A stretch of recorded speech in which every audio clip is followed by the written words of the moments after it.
Hi guys, welcome back. Today I'm going to talk about two main features of the Azure. One is service endpoint and private endpoint. Let's understand in a simpler way. So let me draw some visuals to understand it in better. So let me draw one of the rectangle over here.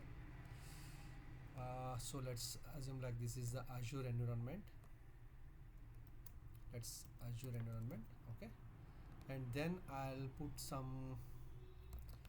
uh, some resources inside the Azure. Basically I'll put one of the VM basically here. Let's assume like I have hosted one application inside the VM. Okay, this is the one resource I created here. So while creating the VM we have to consider the VNet as well. So let's and also subnet. So let's assume like this is the subnet where the VM sits basically. Okay, so now I have VNet and subnet. Okay, so let's assume like this is the our subnet. Okay, right, and this is our VNet. Okay, now let's assume the hosted application inside the Azure, uh, it's consuming some other resources, or it's connecting to some other resources. So in this case I'll consider like a storage account. Okay, so this is the storage account. Okay, storage account. Okay, so I'll put one more storage account basically. So assuming that, so application hosted inside the VM is trying to connect multiple storage account.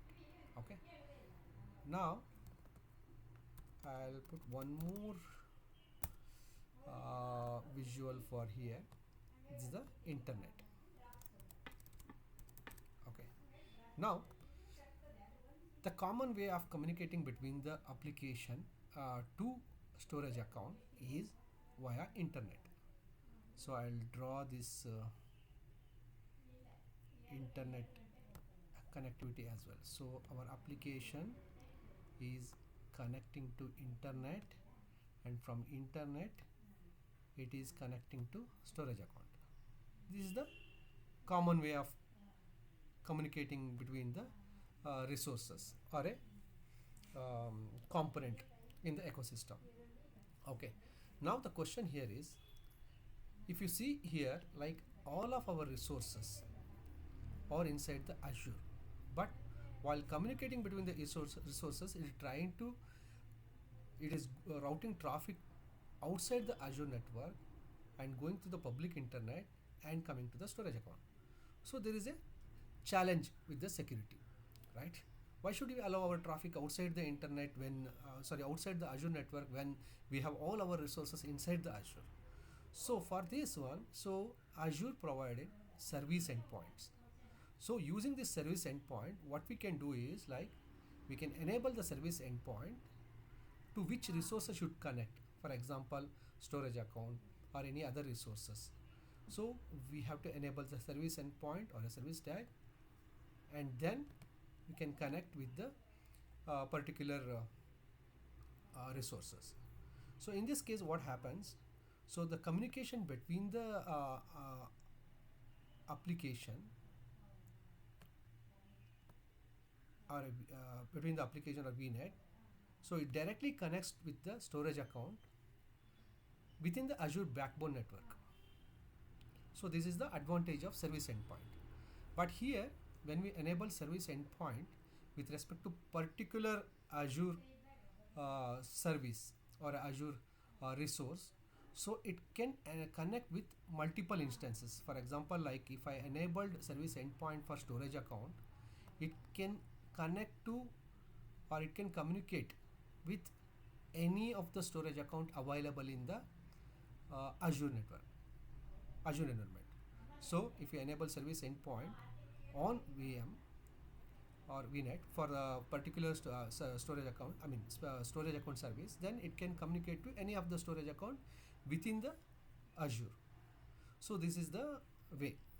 Like to oversimplify, I would say like it can connect multiple instances of Azure resources.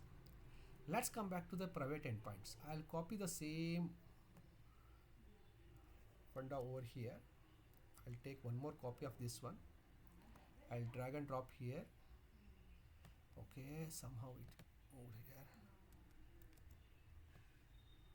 Okay.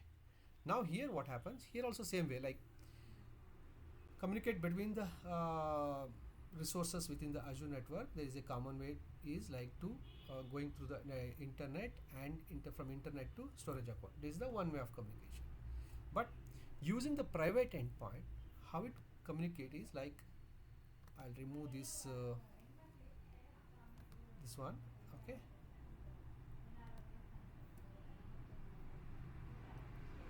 Okay. Now basically from using private endpoint, so Azure resources can communicate with the specific instance.